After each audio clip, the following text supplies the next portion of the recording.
तुझ्या चाळीविषयी फारच इंटरेस्टिंग एक गोष्ट कळली आहे की ती मित्रांनी मिळून एक चाळ बनवली. जेव्हा सोसायटी फॉर्म्स व्हायला लागल्या इंडियात म्हणजे मुंबईमध्ये आफ्टर बीएमसी मध्ये, त्यातली पहिली सोसायटी आहे. आपण मस्त काम करतो पण मी लांबून येतो, तू लांबून येतो. आपल्याला जर ऑफिस जवळ कुठली स्पेस मिळाली राहायला तर काय लाईफ सॉर्ट होऊन जाईल. हे सगळ्यांच्या मनात असतं आपल्या. ह्या लोकांच्या ते मनात पण होतं आणि त्यांच्या पॉवर मध्ये पण होतं कारण सगळे बीएमसी ऑफिसर होते. तर त्या सगळ्या फ्लोअरच्या लोकांनी डिसाईड केलं की आपण एक बिल्डिंग बांधायची. 30 लोक एकत्र आले आणि फॅमिलीजने एक बिल्डिंग बांधली मित्रधाम म्हणून. आणि त्याच्यामध्ये आता जवळपास 4थी का 5वी पिढी राहते त्या बिल्डिंग मध्ये. अजूनही आहेत सगळे ते. आणि मग त्याच्यामध्ये सगळ्या त्याला मित्रधाम मी चाळ का म्हणतो, जी बिल्डिंग असली तरी पण तुला माहितीये की सगळ्यांची दारं उघडी असतात चाळीमध्ये. कोणी कुठलाही मुलगा कोणाच्या घरात असतो, कोणाचे काही चाललेलं असतं, सगळे एक मजल्यावरती खेळत असतात. आणि आमची बिल्डिंग पण अशी होती ना की मध्ये मोठा पॅसेज असतो चाळीसारखा.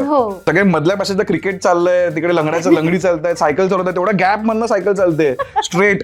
म्हणजे सचिन तेंडुलकर म्हणतो ना की त्या स्ट्रेट ड्राईव्ह का चांगला झाला, कारण गल्लीमध्ये जागा नसते, तुला स्ट्रेटच मारावं लागतं. सो त्या रूल मधनं आपण मजा करतो. म्हणजे असे ते. आणि तिकडे एवढी लोक आहेत, सगळी लोक बोलतायत, प्रत्येकाच्या स्टोरी आहेत, ती वाईब आहे.